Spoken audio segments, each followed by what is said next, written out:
In the heart of Manhattan, at the towering headquarters of Nexora Systems, a routine morning meeting turned into the spark of a silent revolution. The integration team was gathered on the 14th floor, known among employees as the freezer, because the heating rarely worked and the flickering ceiling lights never got fixed. The manager in charge, Brian Colton, was known for his polished language and condescending smirks. He was the type who called himself results-driven, but ran his team like a pressure cooker. On that day, he publicly humiliated Alina Fernandez, a meticulous QA analyst, for a software issue that had delayed deployment. She stood frozen, arms tightly wrapped around her printed logs, unable to defend herself. Then, quietly but firmly, a voice interrupted. "I checked the logs last night, too. The reset was triggered during the batch deployment. It wasn't on Alina." The room fell into a stunned silence. The voice came from Jason Hale, a new hire from supposedly a failed West Coast startup. He had been on the team for just 3 weeks. No one expected him to speak. He was polite, distant, and focused. But in that moment, he did what no one else dared to do: speak the truth. Brian sneered. "You think you're qualified to challenge me? You're here to learn, not lecture." Jason didn't respond. He didn't need to. His words had already hit their mark. The next day, Jason's badge was deactivated. HR called it a breach of team cohesion. No one stood up for him. No one asked why. Not even Alina. He was escorted out with no explanations, no farewells. But Jason Hale wasn't just a junior developer. He was Sebastian Cross, the founder and CEO of Nexora Systems, disguised, frustrated, and finally awakened. Sebastian had grown disillusioned with filtered updates and PR-polished reports.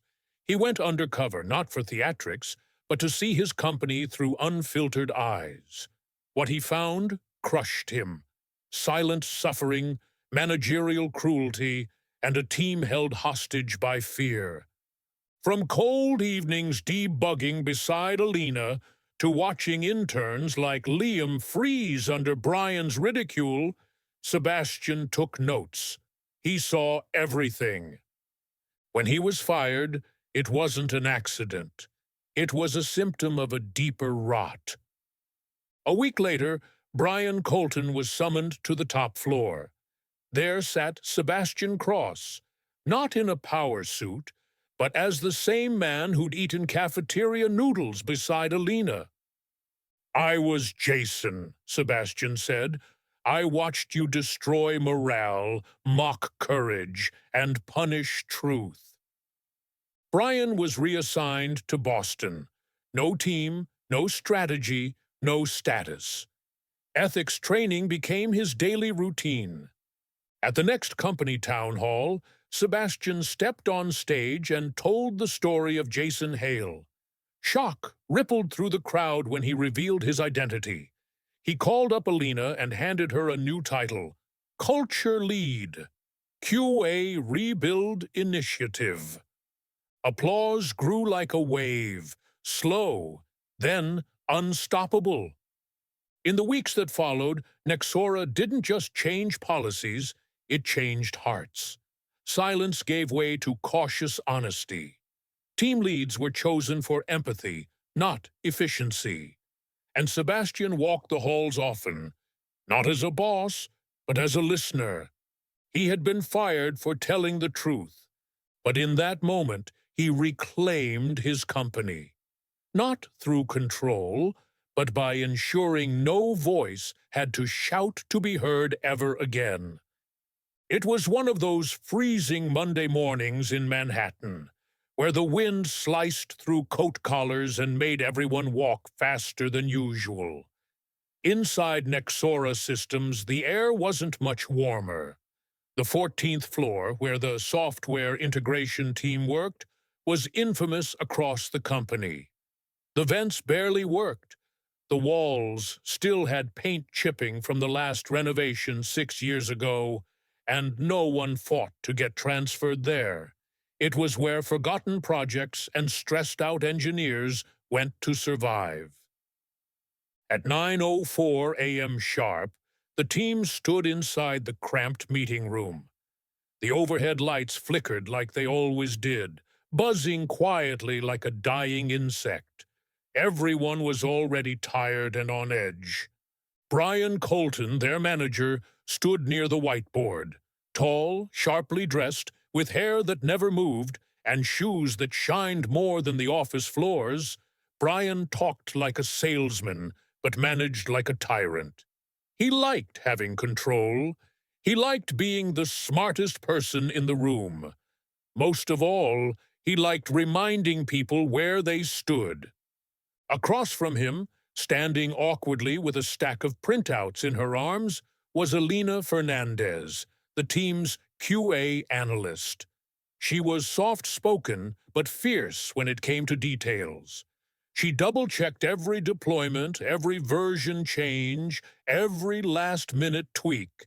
And now, Brian was blaming her for a failed deployment. "This," Brian said, holding up a report like it was a guilty verdict, "is why we're behind. You can't keep missing stuff like this, Alina." Alina looked like she wanted to say something. Her fingers tightened around the papers. She opened her mouth, but Brian didn't let her speak. "No excuses," he cut in. "If you're not built for this level of pressure, maybe this isn't your field." There it was, the line, the one he always threw when he wanted to shut someone down. A few people looked down at their shoes. A few others just stared straight ahead, pretending not to hear. That's when Jason Hale spoke. "I reviewed the deployment logs," Jason said, his voice low but clear. "The configuration reset didn't come from QA. It happened during batch deployment. That wasn't on Alina." The room froze. Brian turned to face him slowly. Jason was new. He had joined just 3 weeks ago. He didn't talk much. His LinkedIn said he came from a startup in San Diego. No one knew much about him. He worked late, kept to himself, and helped when others needed it. But no one expected him to say anything. Especially not this. "You think you can talk back to your manager?" Brian asked, his voice getting louder. "You're just a new hire. Know your place." Jason didn't flinch. He didn't raise his voice either. He just met Brian's stare for a second, then sat back down. No one said a word. One of the interns, Liam, mouthed the word "damn" without actually making a sound. A quiet voice in the back whispered, "Ballsy," but mostly there was silence. Alina looked at Jason briefly, just a flicker of a glance, and walked out, holding her stack of papers like a shield. By the next morning, Jason's company badge stopped working. The email from HR was cold and empty. "After reviewing the recent team conflict, it has been determined your actions disrupted cohesion. Your employment is hereby terminated, effective immediately." No one fought it. No one even asked why. In a company of 600 employees, he was just another face in the system. But what they didn't know, what none of them could have imagined, was that Jason Hale didn't exist. He was a ghost, a mask, a disguise. The man they had just kicked out of their building was Sebastian Cross, the founder and CEO of Nexora Systems, and he had seen enough. Sebastian didn't look back as he exited the building. He walked straight down Madison Avenue, the cold biting through his sleeves. His jacket, the same one he wore as Jason, felt thinner now, lighter. Maybe because the weight of watching his own company fall apart from the inside had finally become real. No driver waited for him, no town car or security detail. He slipped into the crowd like any other worker bee heading toward the subway, and none of the passing Nexora employees, recognized the man whose name was etched on the building's 27th floor executive wall. Because for the last month, Sebastian Cross hadn't been a CEO. He had been just another junior engineer. The decision hadn't come easy. For years, he had watched the company balloon from a scrappy 30-person dream team into a corporate monolith of 600. The values he wrote on a napkin during Nexora's first month, transparency, courage, accountability, became HR jargon slapped on slide decks and onboarding guides. Something was wrong.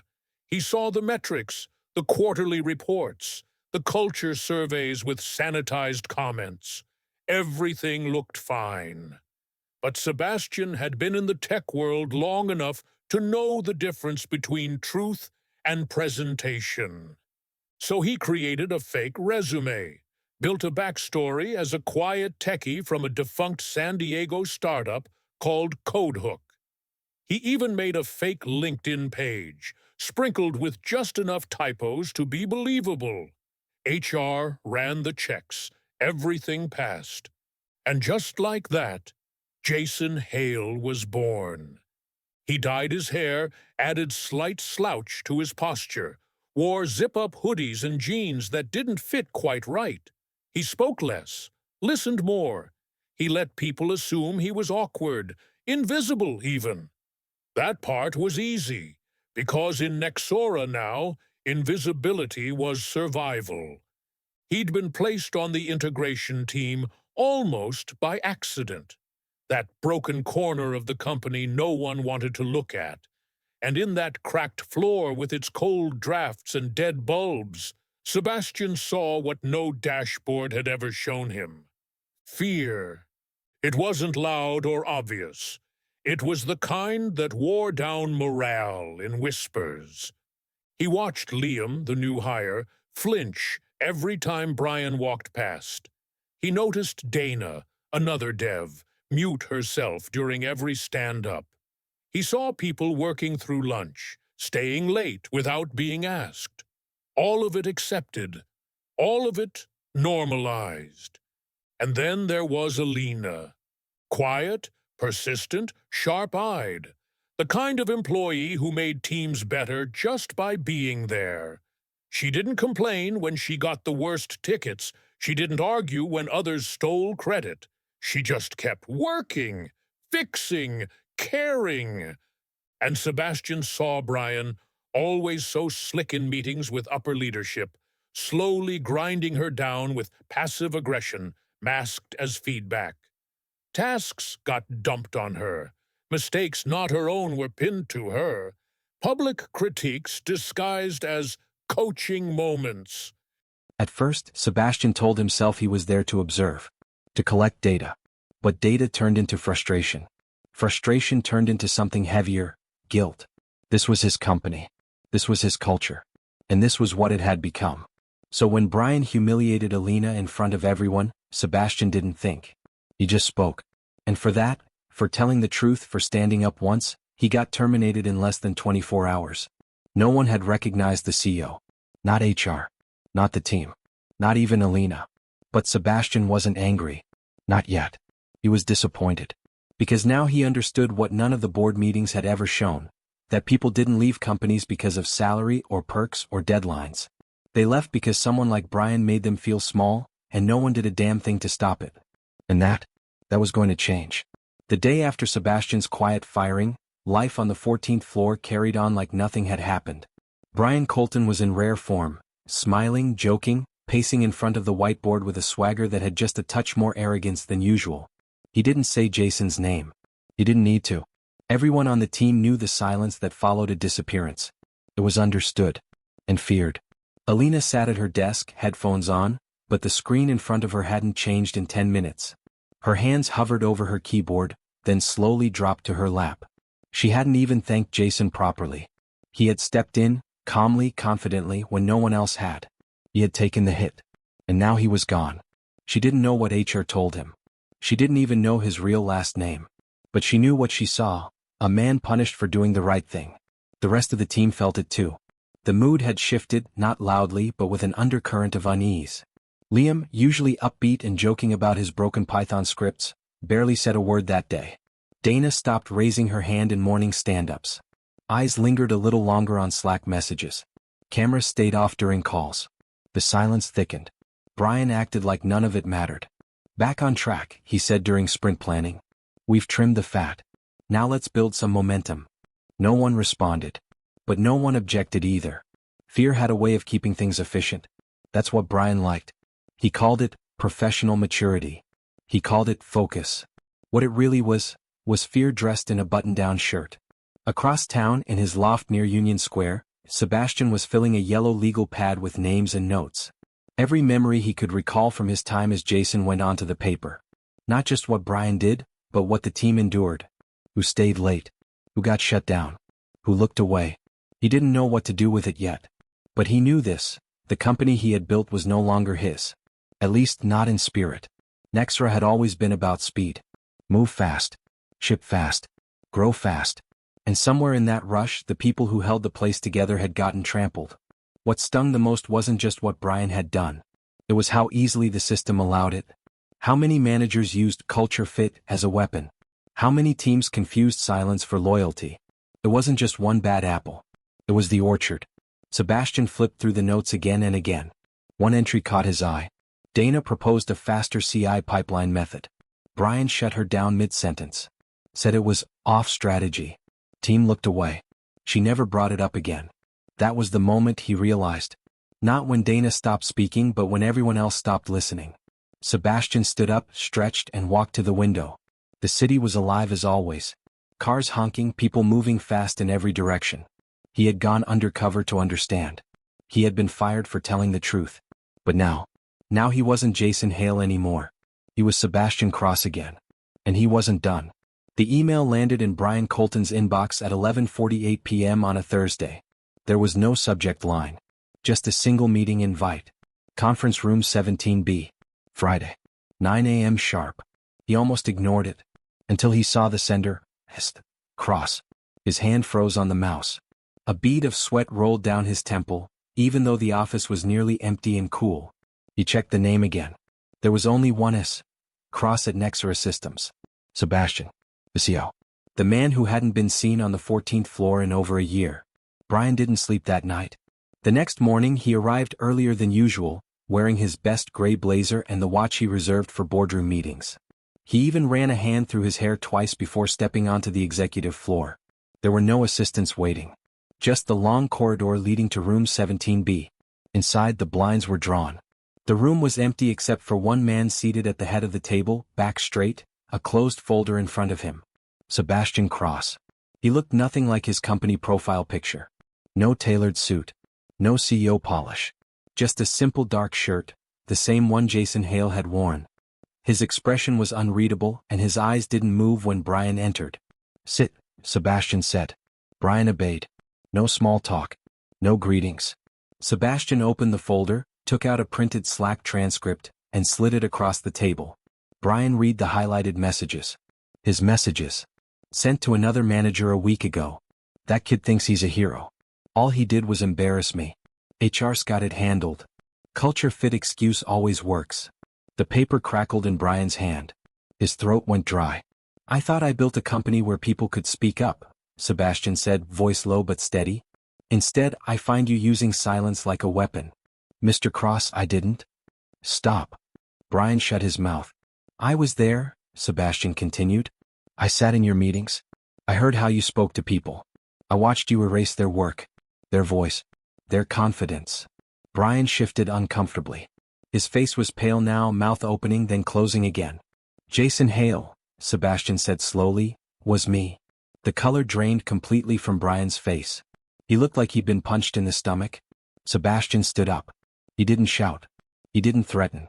He didn't need to. You're being reassigned. Effective immediately.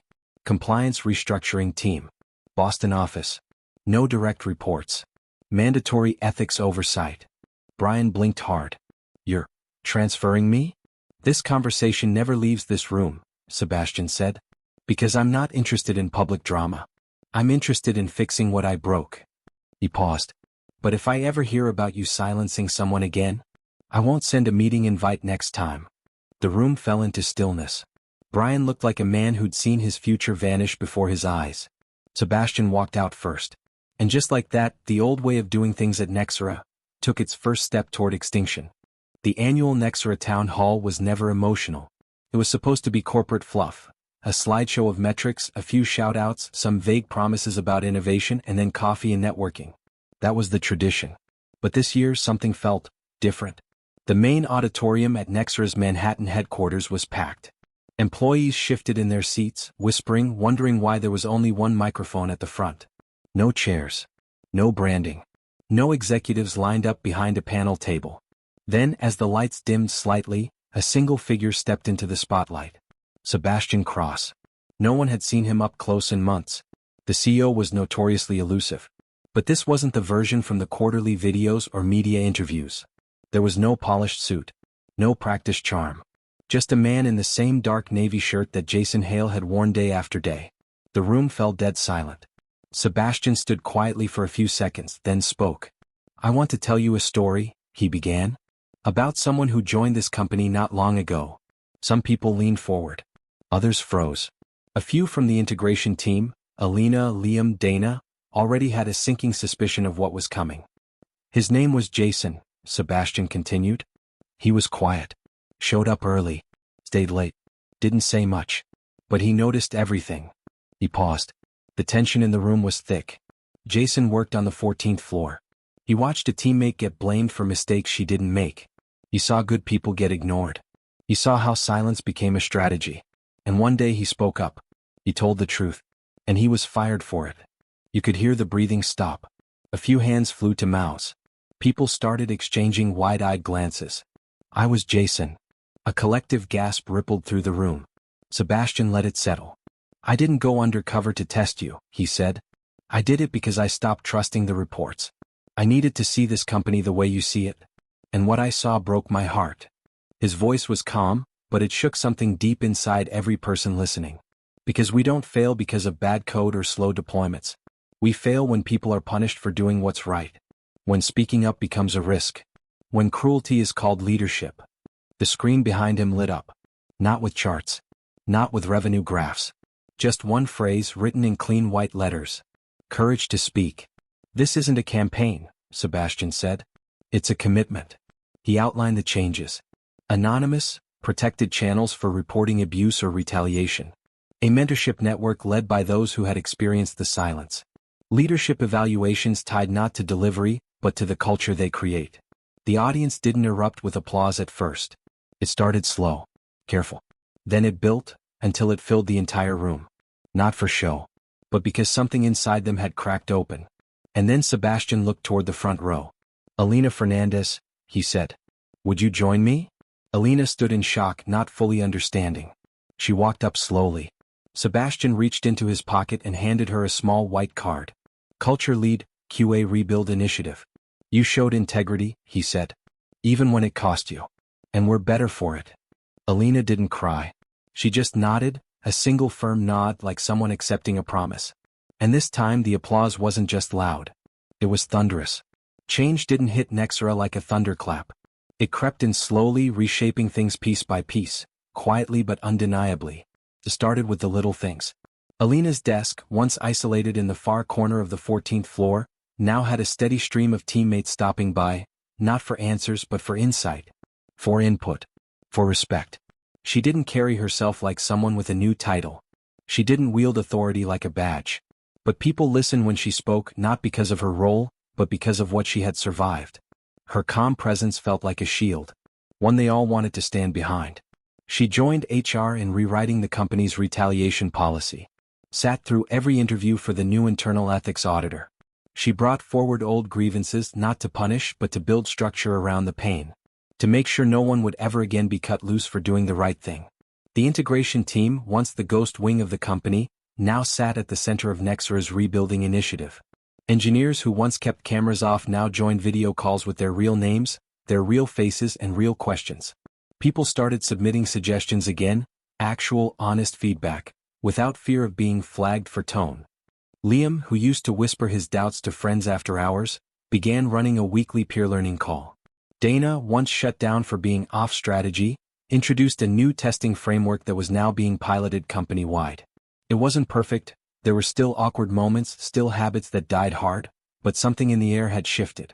It was no longer silence. It was breath. A cautious inhale of possibility. As for Brian Colton, he boarded a flight to Boston with no public farewell. No speech. No Slack post. Just a new role buried 3 layers deep in compliance restructuring. No direct reports. No meetings to lead. Just documentation, review, and mandatory ethics modules. He said the right things during check-ins. Smiled in the hallway. But in private, Brian had begun to understand something he'd never truly grasped before. People remembered. Not what you said but how you made them feel. Back in Manhattan, Sebastian stayed off the executive floor. On purpose. He roamed. Ate lunch with the product team one day, sat with junior engineers the next. Sometimes he answered DMs in the middle of the night. Not because he had to. Because he knew now how fragile connection could be. One afternoon he walked past the 14th floor. Laughter echoed from a corner room. Not forced. Not performative. Real. The kind that only exists when people feel safe enough to breathe, speak, and be seen. Sebastian stopped just outside the door, unseen. He smiled. Because for the first time in a long time, he didn't feel like a CEO looking at a company. He felt like a builder watching the team rebuild themselves. A month had passed since Sebastian revealed the truth. But the memory of it still pulsed through Nexora like a second heartbeat. Employees talked about the Jason moment in hushed tones, how the quiet new hire turned out to be the CEO, how he got fired for defending someone who didn't even know who he was. Some felt embarrassed. Some felt inspired. Most felt a complicated mix of both. Alina worked harder than ever, not for validation but to ensure the culture rebuild wasn't a phase. Her days blurred into back-to-back calls, policy reviews, mentorship huddles, and hallway conversations that began with nervous questions and ended with trust. She didn't try to be anyone's hero. She just listened, carefully, thoughtfully. But there were moments, usually in the elevator alone or walking home after dark, where she asked herself, why did it take this long for anyone to care? The answer always led back to silence. Not just from management, but from everyone. Sebastian knew this too. He spent evenings going over years of anonymized culture surveys. The red flags were always there. Just buried under percentages and buzzwords. He read comment after comment describing a chill but cold environment. High-performance culture, that discouraged mistakes. Flat structure, that meant only the loudest were heard. He realized that for every Brian Colton there had been 10 others. Not as overt, but just as damaging in quieter ways, using performance scores as threats, hiding behind process instead of offering mentorship, protecting their image over their people.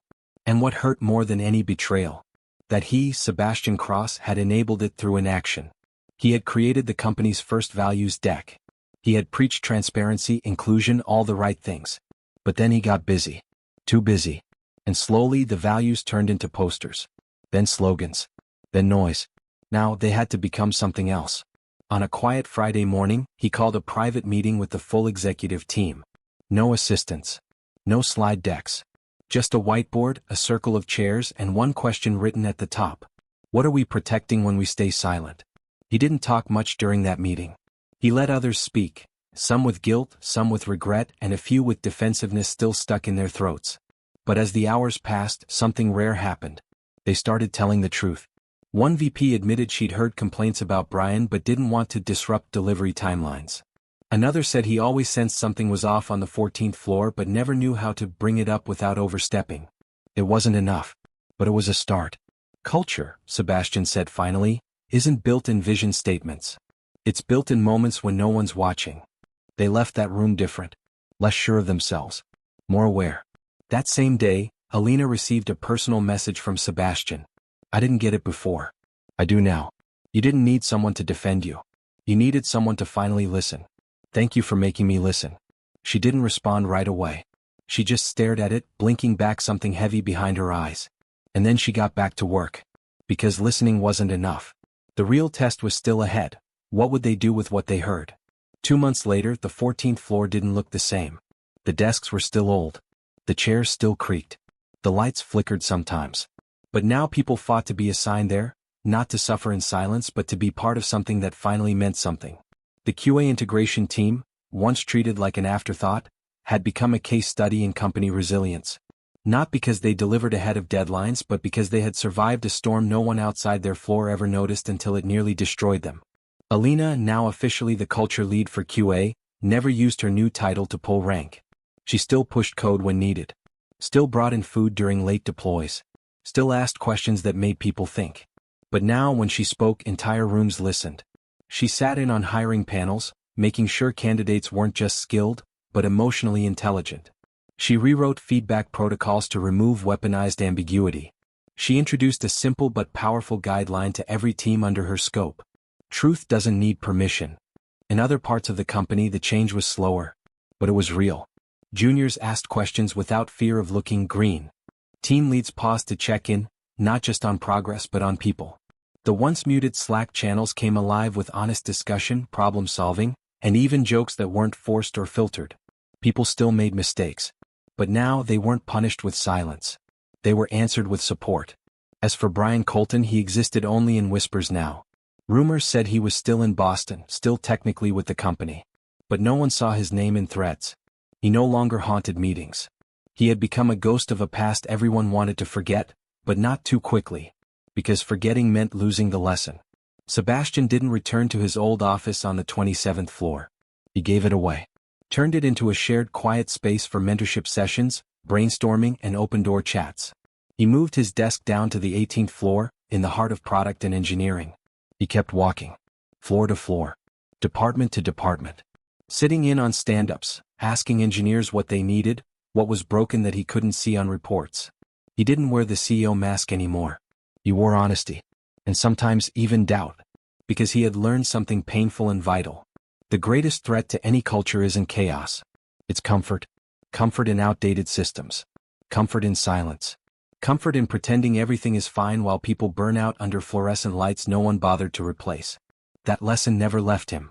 One evening, as he passed the 14th floor again, he saw something through the glass of the conference room. Alina and Dana laughing over a whiteboard sketch. Liam was scribbling something goofy beside it. The whole team was there. Together. Not performing.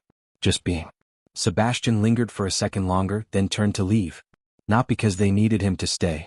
But because they didn't anymore. And that, more than anything, meant they had won.